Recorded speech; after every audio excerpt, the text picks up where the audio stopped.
Rogo-vos, pois, eu, prisioneiro do Senhor, que andeis de forma digna da vocação com que fostes chamados, com toda a humildade e mansidão, e com longanimidade, suportando-vos uns aos outros em amor, procurando guardar a unidade do Espírito, ou em outras versões diz assim, procurando preservar a unidade do Espírito pelo vínculo da paz. Versículo 4, há um só corpo, um só Espírito, como também fostes chamados por uma só esperança da vossa vocação. Há um só Senhor, uma só fé, um só batismo, um só Deus e Pai de todos, o qual é sobre todos e por todos e em todos. Amém? Pode tomar o seu assento, por favor. Prometo que hoje eu vou ser rápido aqui. Eu acredito que a maioria de nós aqui, aliás, eu vou fazer um censo rápido aqui, fazer uma pesquisa rápida aqui. Quem aqui já trocou um pneu para um step de carro? Quem já colocou um step num pneu de carro porque perfurou, teve algum problema? Tem bastante gente que não fez isso. Quem fez, fica com a mão levantada, de coração, realmente quero ver isso, não é? Já trocaram, olha, bastante gente. Eu quero acreditar aqui que uns 40%, 30% já trocou um pneu de carro já. A mulherada tem um colher de chá, né, que às vezes passa um homem na hora e troca. Ou no tempo que o metiolate ardia, né? Hoje não tem. Hoje tem, dá para você chamar ali o seguro, até trocar o pneu o seguro faz hoje, né? Mas no tempo que o metiolate ardia, quem trocava o pneu era a gente. A gente realmente que trocava. Eu me lembro a última ocasião que eu troquei um pneu. E agora a minha sogra acabou de voltar de viagem lá de Ecoporanga. Alguém conhece Ecoporanga aqui? Ó, tem gente que conhece Ecoporanga. Muito bom. Lá de Ecoporanga, eu me lembro que eu estava saindo de madrugadinha de Ecoporanga, eu com toda a minha família, minha sogra também no carro, e eu me lembro que ainda era noite. A última vez que eu troquei pneu ainda era muito noite. E quando nós estávamos saindo, a gente andou cerca de 7 quilômetros no máximo. E eu ouvi aquele barulho santo. Eu falei, nossa. E agora? Furou o pneu. E quando você está de viagem para trocar o pneu é melhor, porque você tem que descarregar todo o porta-mala do carro. Você tem que tirar todas as malas para arrancar o step do carro. Então é aquele desafio, né? E quando você viaja nos moldes pastorais, igual o pastor João, que tem uma esposa, 3 filhas e a sogra no carro, mulher não leva bagagem para viagem. Homem que faz essas coisas. Mulher tem uma mala de sapato, a outra não, está frio, então vamos levar uma mala de roupa de frio. E aí lá vou eu arrancar todas aquelas malas. Só que o desafio da troca de pneu, essa foi a última vez, eu não lembro a data, mas foi a última vez. Eu não sei se você se lembra, você vai lembrar agora. É você conseguir se apoiar o pneu para encaixar nas rodas ali. Porque se você não tem ali a forma apropriada daquele encaixe, você não consegue seguir na jornada. Literalmente, aqueles 5 furinhos ali, eles são pequenos e você tem que ficar ali. Eu aprendi que senta, eu não vou sentar aqui para não pagar mico na frente de vocês hoje. Mas senta, os 2 pés com as 2 mãos, você usa todas as ferramentas do corpo. E aí quando você coloca aquilo alinhado da forma apropriada, que faz aquele barulho, trac, você fala, oh Jesus, obrigado. Irmãos, eu não liguei de tirar a mala, mas só de você ficar à noite tentando encaixar aquilo era complicado. Por quê? Se você não colocar aquilo de forma apropriada, você não consegue seguir a jornada. E o que Paulo está querendo dizer aqui tem muito a ver com você conseguir seguir a jornada, naquilo que eu estou querendo dizer. Por quê? Porque andar de forma digna, a palavra digna é viver a vocação, aquilo que nós somos vocacionados de forma apropriada. Existe uma forma, não se pode, e eu creio que todos nós aqui somos vocacionados, por mais que por muito tempo nós achávamos que alguém que era vocacionado era alguém que cantava ou pregava. Mas na verdade que a vida nos mostra que a vocação ela é muito mais ampla do que aquilo que a gente vê no domingo à noite. A vocação ela consegue transpor as limitações que a nossa mente religiosa conseguiu impor. Então, quando Paulo está dizendo de andar de forma digna, ele está dizendo existe uma forma apropriada para que a vocação seja exercida. E pode pousar aí, Igor, hoje eu quero falar exatamente sobre isso, andando de forma digna da sua vocação. E eu quero pensar aqui que tem pessoas que foram vocacionadas para ser mãe, quero pensar que tem pessoas aqui que foram vocacionados para serem empreendedores, quero pensar que tem pessoas aqui que foram vocacionados para serem médicos, para trabalhar em áreas específicas. Existem pessoas que foram vocacionados, queridos, para cuidar de famílias desamparadas. Existem inúmeras formas de um vocacionado ele atuar. Então todos nós aqui, ainda que a gente não tenha descoberto realmente a nossa vocação, nós somos vocacionados, e todos nós, para andarmos ou para vivermos aquilo que é a nossa vocação de forma digna, vamos ter que fazer isso de uma maneira apropriada. E qual é a maneira apropriada de você viver algo, viver uma vocação, desempenhar um chamamento? E eu digo isso com muita clareza, porque essa semana eu falei com um empresário.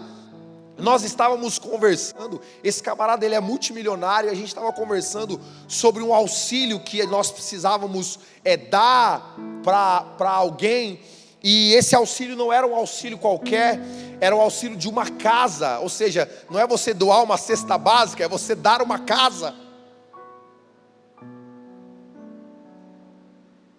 E aí quando a gente chegou nos pormenores, ele disse para mim o seguinte: pode ficar tranquilo, pastor, não me sinto pressionado em fazer isso, porque eu fui chamado para isso. O Senhor não me deu milhões para mim, o Senhor me deu milhões para seguir uma vocação.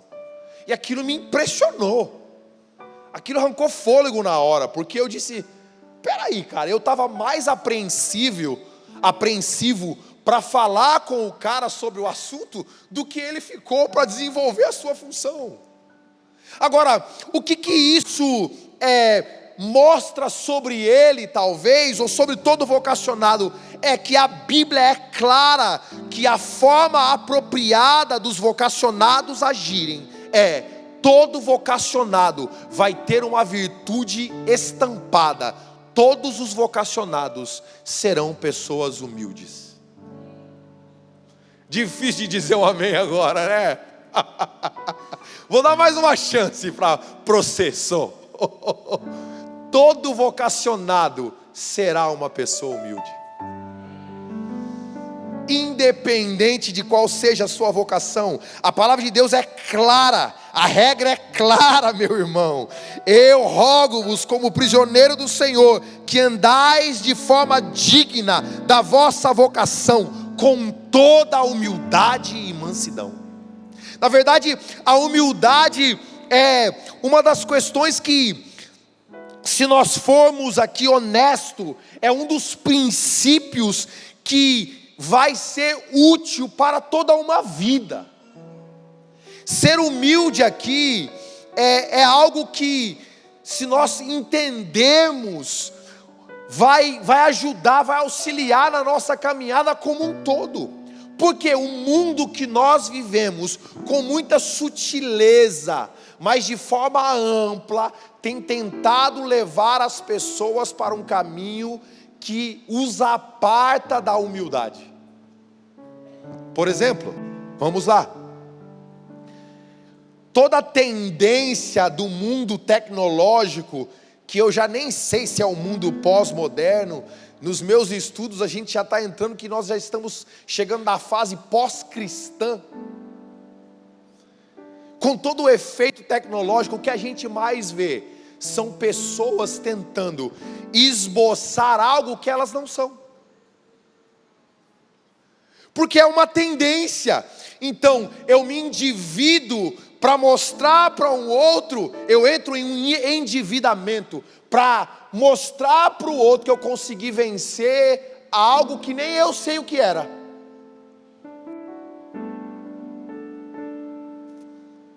Eu entro em um sistema onde o que é melhor ser mostrado, e eu não trago o celular para cá, eu sempre venho para cá para tentar pegar o exemplo do celular, mas eu entro num lugar porque quando eu estou comendo arroz, feijão e ovo, eu não posto. Mas se eu comer um trenzinho num restaurante diferente, aquele bife lá da Argentina, o bife, como é que chama? Chouriço, né?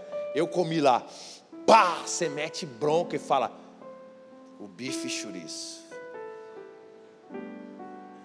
Isso se tornou algo tão vigente na nossa era,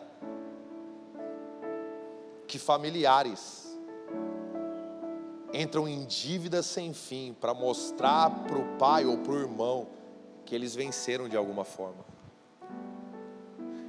E se você não consegue se adaptar ao que eu estou falando, ou aderir àquilo que eu estou falando, porque você acha que é um devaneio, hoje, no dia chamado hoje, aqueles que mais enriquecem são pessoas que vendem sonhos que nem elas mesmas alcançaram. É o cara que aluga a casa para vender o curso, é o cara que aluga o carro para vender um curso, para ensinar o outro a ganhar o dinheiro que ele ainda não ganhou. Parece que não, mas sutilmente existe uma guerra estabelecida contra um padrão de simplicidade e humildade. Quem concorda com isso? Tá ótimo, não precisa da unanimidade. Então a humildade é algo muito importante. Por que é importante, queridos? Porque a humildade é o solo onde toda vocação floresce. A humildade é o solo onde todo vocacionado vai florescer, vai frutificar. Porque a humildade ela vem da palavra humus. E o próprio apóstolo Paulo, compreendendo isso, ele diz em Filipenses capítulo 3, no versículo 7 e 8, mas o que para mim era ganho, eu reputei como perda por Cristo, e na verdade tenho também por perda todas as coisas, pela excelência do conhecimento de Cristo Jesus, o meu Senhor, pelo qual sofri a perda de todas estas coisas, e a considero como humus, como esterco. Ou seja, Paulo estava dizendo, eu decidi voluntariamente pegar todo o meu currículo, tudo aquilo que eu valorizava e semear no campo da humildade, para que eu consiga alcançar o conhecimento pleno de quem Cristo verdadeiramente é. Humildade é um lugar onde nós precisamos urgentemente, trafegar. Por quê? Ouça com atenção, igreja, porque a humildade sempre colocará as coisas na sua devida ordem. Quando Paulo ele começa a falar sobre essa organização interna, o que Paulo estava dizendo é: a humildade, o lugar de humildade, me ensinou a entender o que verdadeiramente é prioridade. Porque humildade, não é você pensar menos de si mesmo. Aquele empresário sabe que ele é milionário, eu não precisava falar isso para ele. E ele sabe que ele não precisa me ouvir. Assim como você sabe quem você é, aquilo que você alcançou, os lugares que você já entrou por envergadura, por realidade, você sabe quem você é. Então ser humilde não é você pensar menos de você mesmo, Mas ser humilde, segundo aquilo que diz a palavra, e segundo Paulo coloca em perspectiva em Filipenses, é você pensar menos em você mesmo.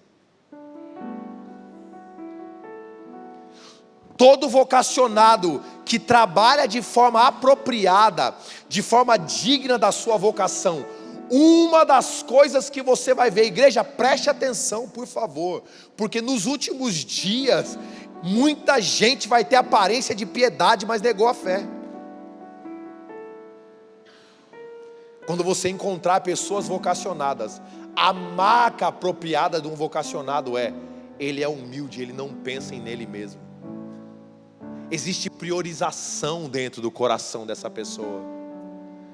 Quem aqui, irmãos, já entendeu para onde está indo? Porque quando você tem um chamado, como diz algumas versões, ou uma vocação, a resposta para onde eu estou indo ela é respondida, ela é sanada dentro de você. Quem aqui sabe para onde verdadeiramente está indo? Você sabe que você nunca toma decisões só pensando em você mesmo. Você nunca toma decisões só voltado para aquilo que você mesmo vai fazer. Queridos, é impossível alguém que foi verdadeiramente vocacionado e que sabe o que está fazendo para Jesus, ou que sabe o que está cooperando dentro do propósito eterno de Deus, tomar decisões egoístas. E eu vou puxar um pouco aqui, porque está meio frio, vocês estão mais sérios, eu fico bem, vocês sérios, não tem problema.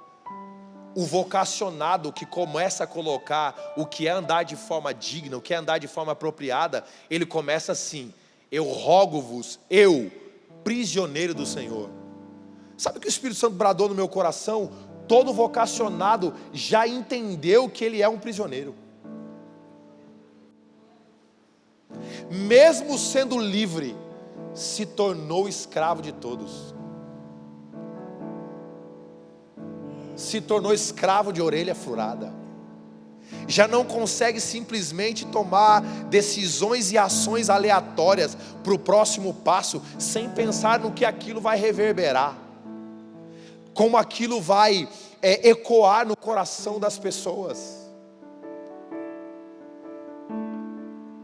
E eu vou ser honesto com você, às vezes nós não conseguimos ter essa plena consciência até termos que tomar decisões que têm uma ampla ou tem uma abrangência além daquilo que nós estamos acostumados. Ouça, o vocacionado, ele pensa em Cristo, ele pensa no outro e depois ele pensa nele. Por mais que o mundo diga o contrário, por mais que o mundo pregue, o Deus desse século prega amor próprio. Pense em você, depois nos outros. Todo vocacionado pensa em Cristo Jesus, no seu propósito, pensa no outro, para depois pensar em si mesmo. Ouça com um pouco mais de atenção. Viver em humildade é compreender que você não consegue mais viver sem Cristo. Nenhum dia sequer. Gente, Cristo, quando eu falo que humildade não é pensar menos de você mesmo, mas é menos em si mesmo, o próprio Cristo Paulo fala que Cristo se esvaziou. Sabe o que é isso? Isso é alguém que entendeu o que estava fazendo. Se esvaziou. Eu, quando converso com homens sérios, e eu tenho conversado com alguns deles, e esses caras falam assim: sabe o que eu queria estar fazendo agora? O quê? Eu queria estar vivendo um descanso que eu não consigo viver há anos, debaixo do edredom, porque ficou frio, e eu tenho que viajar de cidade em cidade, cara. Viagem já não é tudo que eu quero mais. Eu vou, porque eu não tenho mais escolha. Ouça com muita atenção. Viver em humildade é compreender que você não consegue viver um dia sem Cristo, nem um dia sequer. E aqui vai o teste para nós, de vida prática, como é Efésios 4, 5 e 6.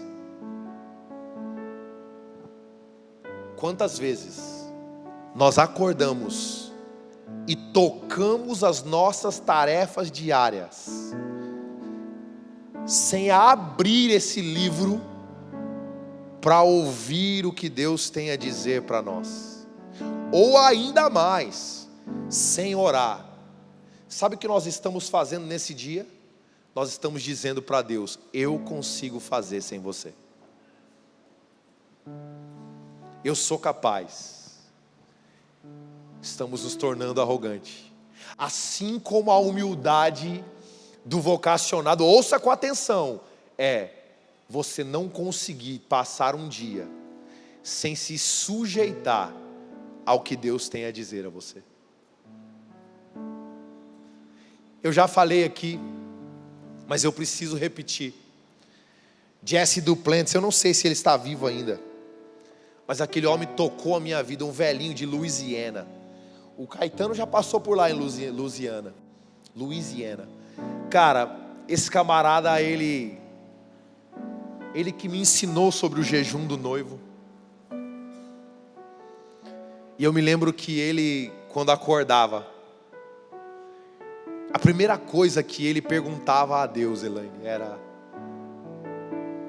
Deus, eu quero alegrar o seu coração, o senhor está feliz hoje? Um velho falando como uma criança. Você percebe que a gente cresce e fica bobo? Se um homem de 67 anos consegue se dirigir a Deus com um coração de criança, e ele falava: Deus, eu quero alegrar o seu coração, o senhor quer que eu cante? O senhor quer que eu ore? O que o senhor quer ouvir hoje da minha boca? E ele dizia assim, eu vou resumir, nos dias que ele percebia que Deus estava entristecido, era essa a fala dele: Deus está triste com o que o homem está fazendo.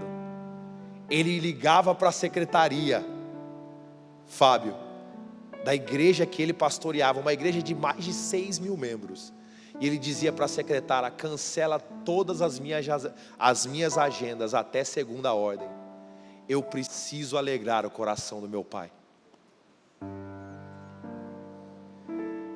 E ele ficava ali, dona Idalina, cantando, dizendo para Deus os seus atributos, as suas virtudes, até ele perceber no espírito: Deus está satisfeito com a minha devoção, agora eu posso seguir a minha vida.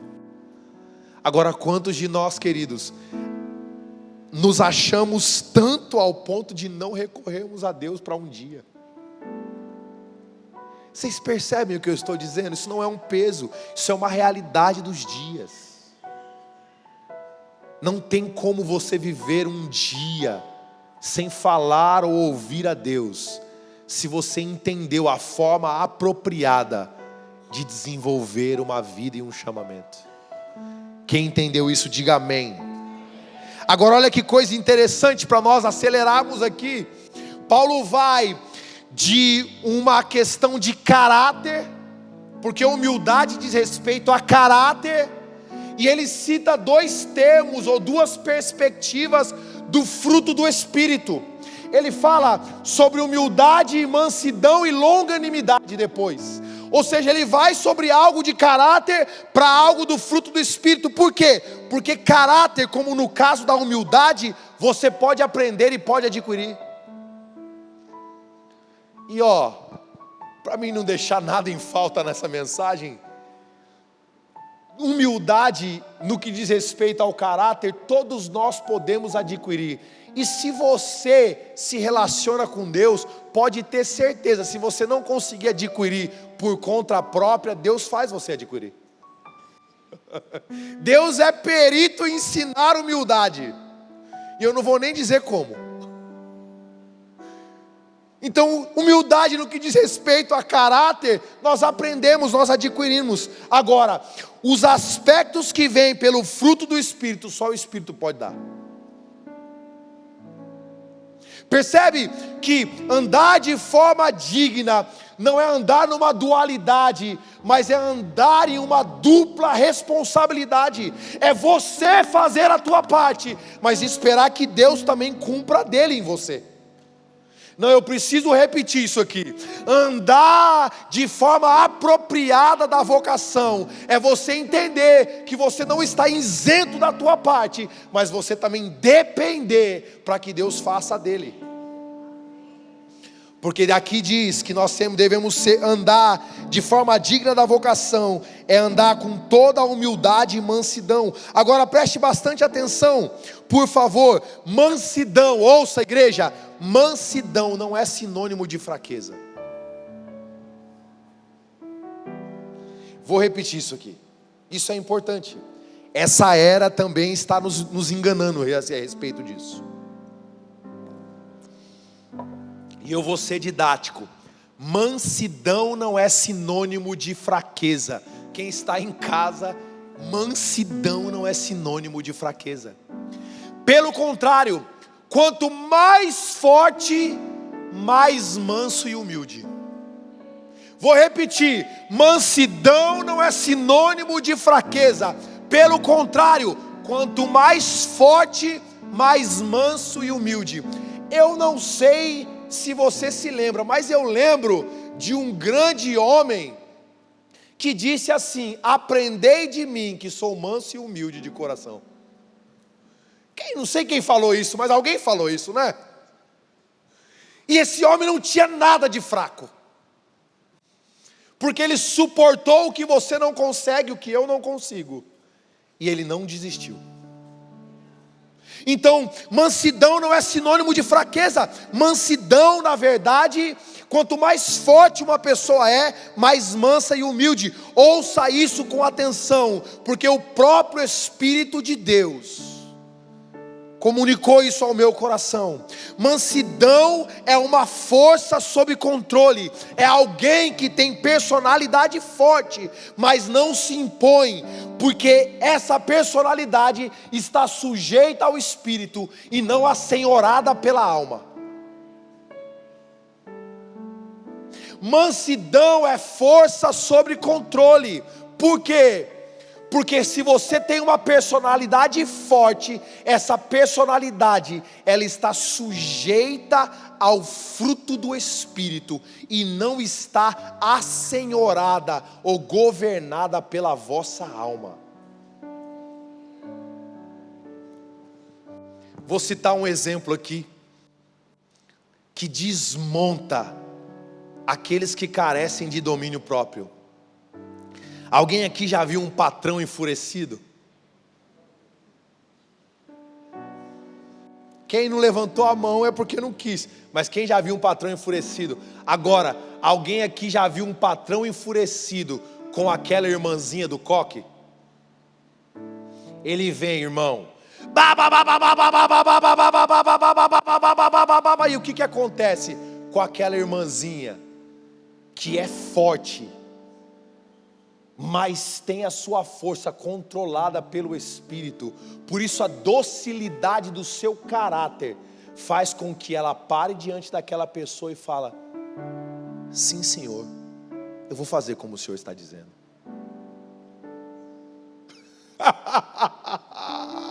Me desculpe, irmãos, você quer desmontar alguém que acha que é forte, mas não tem domínio próprio? É só você manter a sua compostura.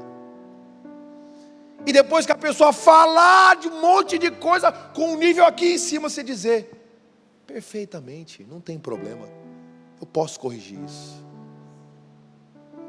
Você desmonta, literalmente, Mari, desmonta. É igual aqueles hominhos de madeira, os bracinhos começam a cair, o negócio se desmonta. Por quê?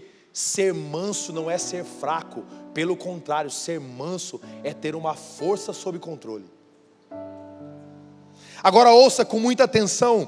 Jesus por vezes disse isso, ou por vezes exemplificou isso, porque a pessoa mansa, ela não precisa reivindicar direito ou importância, e tampouco impor a sua própria autoridade. Jesus agiu assim quando era questionado pelos fariseus, quando era questionado pelos religiosos, até quando as autoridades máximas questionavam Jesus acerca da sua característica, como por exemplo Pilatos. Como que ele fazia?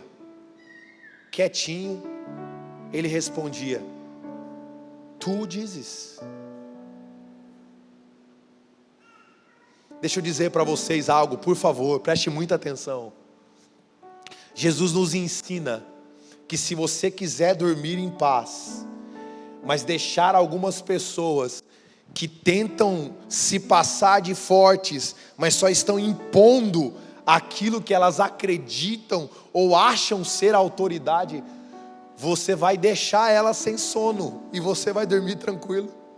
Porque quando Jesus foi levado na casa de Pilatos, juntamente com a sua trupe, ele perguntou, esbravejou e etc. Jesus só falou, tu dizes. Mas a Bíblia nos conta que naquela noite, tanto ele e a mulher ficaram acordados, enquanto Jesus certamente estava ali, prestes a cumprir a vontade do Pai, seguindo o fluxo. Ser manso não é ser fraco. Quem entendeu isso, diga eu entendi. Ser manso não é ser fraco. Olha só, uma pessoa, ouça por favor, uma pessoa mansa, ela controla o seu temperamento, ela controla os seus impulsos, ouça, ela controla os seus desejos e ela controla a sua língua. A evidência do manso é, ele tem o que ele precisa fazer sob o controle do Espírito e não sobre o controle ou o senhorio da vossa alma. O manso controla o seu temperamento, controla os seus impulsos, controla os seus desejos e controla a sua língua. Preste atenção, o manso é o elo para a preservação da unidade do corpo de Cristo. Efésios 4 é vida prática. O manso e humilde, ele é o elo da preservação da unidade no corpo de Cristo. Por quê? Porque a unidade no corpo não é gerada por você, irmãos. Nem a comunhão é gerada por você. Você não tem poder para gerar unidade e tampouco poder para gerar comunhão. Olha o que está escrito no texto que você acabou de ler. O versículo 3 diz que nós procuramos preservar a unidade. Leia com muita atenção, procuramos preservar a unidade pelo vínculo da paz. Sabe o que Paulo está dizendo? Nem eu nem você temos condição de promover unidade ou promover comunhão. Só o Espírito de Deus consegue promover a unidade e promover a união. Agora, qual é a responsabilidade de todo membro do corpo de Cristo e principalmente daquele que já entendeu que é vocacionado? Preservar essa unidade por meio de uma vida apropriada, digna, de postura apropriada. Mamãe dizia, quando um não quer, dois não brigam, meu filho. Mas foi ela, mãe, eu só tenho irmãs, né? Não tive privilégio de ter irmãos. Então quando brigava com as irmãs, né? A gente brigava, mas pegou meu negócio e tal. Foi ela. E às vezes a mãe falava assim, meu filho, quando um não quer, dois não brigam, os dois vão apanhar. Vocês não estão prontos para isso, né? Hoje não existe mais isso. Mas mamãe dizia, os dois vão apanhar. Porque quando um não quer, dois não briga. Não importa quem esteja certo, quem esteja errado, vocês são irmãos. Irmão não briga, irmão se ama. Agora vem, dá um beijo um no outro.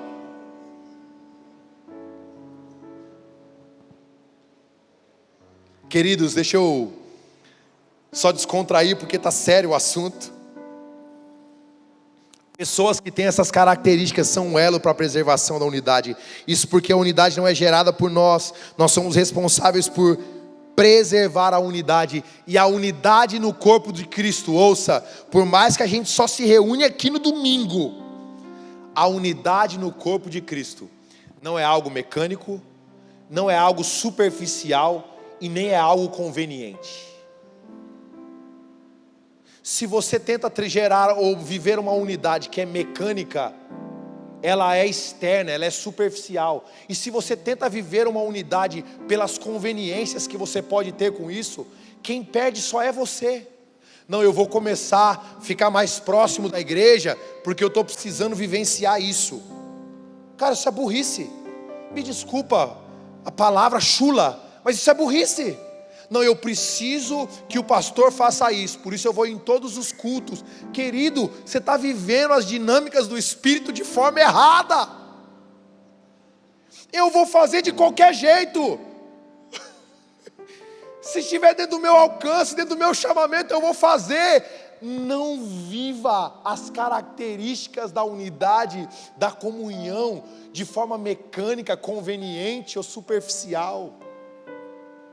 Unidade é algo gerado pelo Espírito, é algo intrínseco, é algo que você sente saudade. Eu não sei vocês, eu sei que está chegando novas pessoas e outros estão em casa, está frio, é normal, e a igreja também de manhã está ficando cheinha, hoje estava lindo aqui, já uns 2 domingos assim, tem gente nova. Deixa eu dizer para vocês uma coisa, com muita clareza, com muita tranquilidade, você percebe que existe uma unidade do Espírito quando você sente falta de algumas carinhas, ou de ver algumas pessoas. Você fala, cara, não vi fulano, que hoje eu vou mandar uma mensagem para ele, ou não consegui ir, estava viajando, estava isso, estava aquilo. Você percebe que é algo intrínseco, é algo que vem do coração do Pai. Você sente falta do ambiente, você sente falta daquilo que é feito, de como é feito, de como é gerado. Isso é a unidade gerada pelo Espírito. E isso não é uma responsabilidade unilateral. Nós precisamos vivenciar isso de forma íntegra, porque essa unidade, ela nasce do coração de Deus, e ela é despejada para a igreja de forma orgânica, ao ponto que gera vida. Existe vida na unidade. Nenhum lugar, ouça com muita atenção, porque eu estou indo para o final, estou no último ponto. Nenhum lugar existe ordenação de bênção do que na comunhão dos santos. Pastor, mentira isso, onde você está estudando isso? Pois leia o Salmo 133. Ó, quão bom e quão suave é que os irmãos vivam em união. É como o óleo que desce sobre a cabeça e a barba de Arão. E ali diz o seguinte: ali Deus ordena a sua bênção. Pode falar o que quiser, é na unidade do corpo que Deus ordena a bênção. Tem gente que não está sendo abençoado porque não entendeu isso. Quando eu sou um com meu irmão, eu não sou um porque é conveniente ser um com o Marcelo. Eu não sou um com o Rafael porque é conveniente ser um com o Rafael. Eu sou um com o Rafael porque é na unidade que Deus ordena a sua bênção. E bênção é autorização. Bênção é outorgar, é você receber uma autorização para viver o que você não conseguiria viver se você não estivesse no lugar correto. E eu não estou dizendo fisicamente, mas espiritualmente. Tem gente que fala para mim, pastor, eu não estou conseguindo ter comunhão porque eu estou doente, eu estou assim, eu estou assado. E aí não vive, não se esforça para isso. E o que acontece? Permanece doente. É normal, irmãos, desculpa, é a Bíblia. Está escrito. Está escrito. Não sou eu que estou dizendo. A unidade, o lugar da união, é o lugar onde Deus traz alinhamento para todos os que nele se envolvem. Quem entendeu isso? Diga, eu entendi. Agora, como nós alcançamos isso? De forma prática, como nós alcançamos? Primeiro, andando de forma apropriada. Juliano, sobe aqui para mim, por favor. Andando de forma digna. Você não consegue viver em unidade se você não andar em forma digna, se você não for humilde. Falávamos com os irmãos que se tornaram membros hoje. Não fique ao redor do arraial.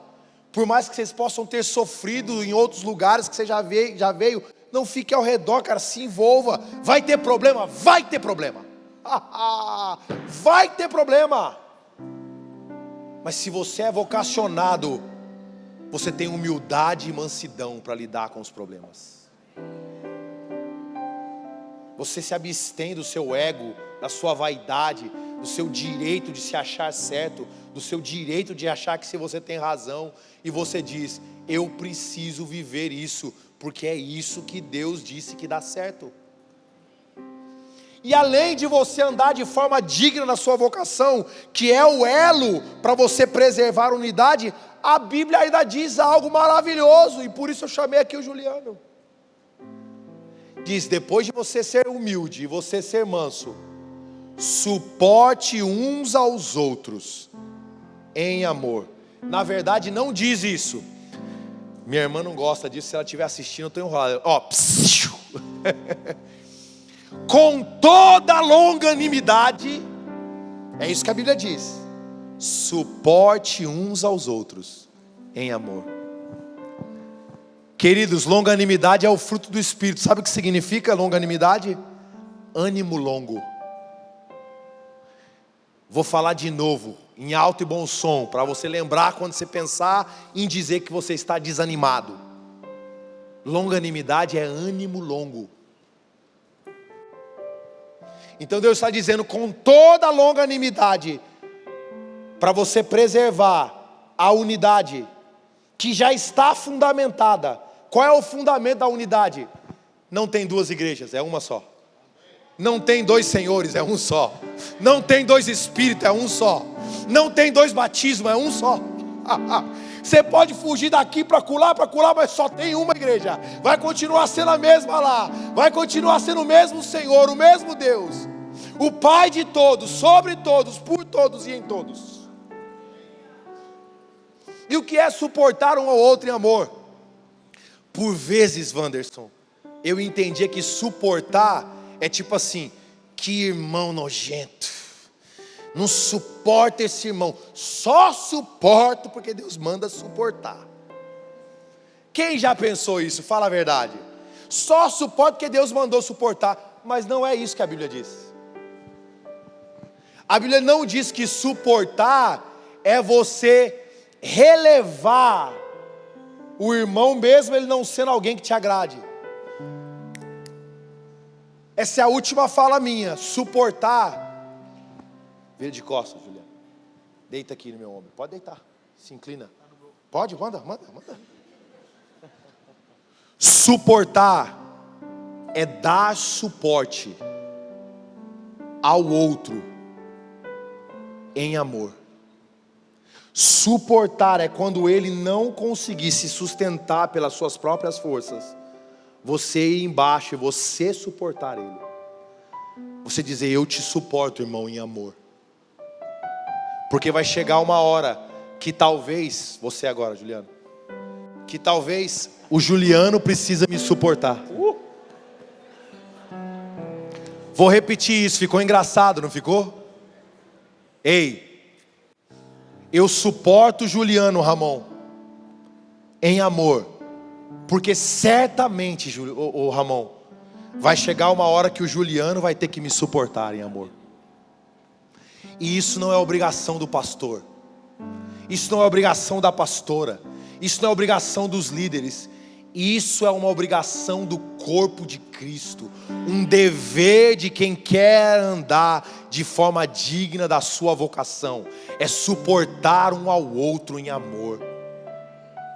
É eu olhar para aquele irmão que não está conseguindo mais se sustentar sozinho, turbo, e dizer: enquanto você não consegue, eu faço a sua. É olhar para aquela pessoa que talvez está com devaneios errados, mas chegou até você, aquela pessoa que está dizendo: cara, eu vou largar tudo, eu vou chutar o balde, eu vou deixar minha casa, eu vou deixar minha família. E você que é vocacionado, não precisa ser pastor, não precisa ser presbítero, não precisa ser evangelista, basta ser crente. e você dizer: não, meu irmão, você não vai deixar a sua família, cara. Eu vou sustentar você enquanto você não consegue se sustentar. Como assim, cara? Você quer deixar a sua família? Lembra o que Jesus já fez por vocês? Lembra o que Ele já fez através de vocês? Não, você não vai sair da tua casa, você não vai abandonar os seus filhos, você não vai voltar para lugares que você não conseguiria entrar e sair sozinho. Eu vou suportar você enquanto a sua coerência não está no lugar. Eu vou estar junto com você. Suportar em amor é você observar. Obrigado, Juliano. Suportar em amor é você observar as carências de algumas pessoas, porque elas ficaram explícitas para você, e você dizer: essa carência aí, ela pode ser sanada. Como? Com amor. Eu vou te amar, cara, enquanto você não consegue. Mas pastor, você não está entendendo. Se você soubesse o que está acontecendo comigo, irmãos, eu posso até não estar entendendo, mas deixa eu dizer para você, a Bíblia me diz que eu preciso te suportar em amor. E suportar não é te engolir. Suportar é dizer: eu estou contigo, eu estou com você. Eu não concordo com metade das coisas que você está fazendo, mas eu estou com você. Enquanto você não consegue retomar a sua consciência, a sua coerência, eu estou com você. Isso é suportar uns aos outros em amor. Isso é a vida prática da igreja. Ouça, eu sei que muitos aqui prefeririam ouvir outras coisas, mas a vida prática da igreja é um monte de gente que prega algo que para o mundo é louco e vive de forma louca. Porque enquanto o mundo está esboçando vaidades, está esboçando tudo aquilo que a gente acha que é ostentação, o cristão, ele está dizendo: cara, eu tenho 18 casas e eu só moro em uma, eu vou dar uma casa para essa pessoa. Parece que é alto demais, mas é mesmo. Ser crente é difícil. Enquanto a gente está vivendo necessidades, vem uma pessoa igual a gente e fala: cara, eu estou contigo, eu estou do teu lado. E talvez um dia você vai ter alguém do teu lado porque você fez isso. Quando o filho do outro sofre, Júnior, a gente sofre. Porque por mais que não seja o nosso, é o do nosso irmão, é o do meu irmão. Eu não me alegro em ver crente sofrendo, irmãos. Sabe por quê? Porque são meus irmãos. Sabe por que a gente ora pela igreja perseguida? Não é porque é romântico, é porque são os nossos irmãos. Sabe por que a gente chora quando alguma coisa errada acontece na família de alguém? Porque são os nossos irmãos. E eu vou dizer para você, a primeira igreja entendia isso muito melhor do que a gente. Porque Paulo, mesmo tendo sido perseguido em Jerusalém, quando ele estava lá em Antioquia, quando ele estava lá na Macedônia, quando ele estava lá nos Coríntios, ele levantou oferta, falou: vamos ajudar a primeira igreja. Eles estão necessitados hoje. Hoje não são vocês gentios que precisam do que saíram dele. Hoje somos nós que precisamos levar até eles.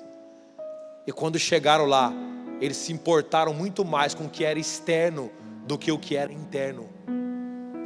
Eles se importaram muito mais com as disciplinas externas do que era interno. Foi por isso que Paulo ficou enojado.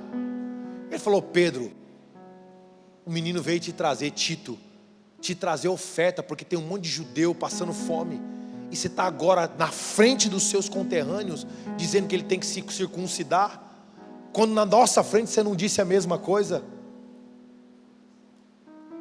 Isso é a mostra que nós podemos se perder, mesmo achando que estamos vivendo a verdade. Quando as regras são maiores do que o relacionamento, nós já falhamos. chegou a hora de nós sermos humildes e mansos, porque assim nós vamos encontrar paz para as nossas almas. Aprendei de mim, disse Jesus, que sou manso e humilde de coração, e encontrarão descanso para as vossas almas. Para de medir, irmãos, o que o outro faz, o que o outro deixa de fazer. Faz o que você tem que fazer. Não precisa de comparação, para de querer se comparar. Se a mulher do outro tem isso, se a mulher do outro tem aquilo, viva você. Irmãos, não se vista para impressionar o outro. Não compre carro para impressionar o outro. Não viaje para impressionar o outro. Viaje por você. Faça isso para você viver aquela dinâmica. Seja humilde, seja manso. Entenda, Deus tem muita coisa para fazer. Tem gente que foi vocacionado para fazer coisas que eu não sei fazer. E eu preciso ser humilde para me inclinar e ouvir e aprender dessas pessoas. E a igreja, mais do que nunca, precisa entrar nesse lugar. O motivo pelo qual existe divisões no corpo de Cristo é porque cada um tem pensado mais em si mesmo e esquecido da forma apropriada de encaixar os parafusos para que a jornada possa prosseguir.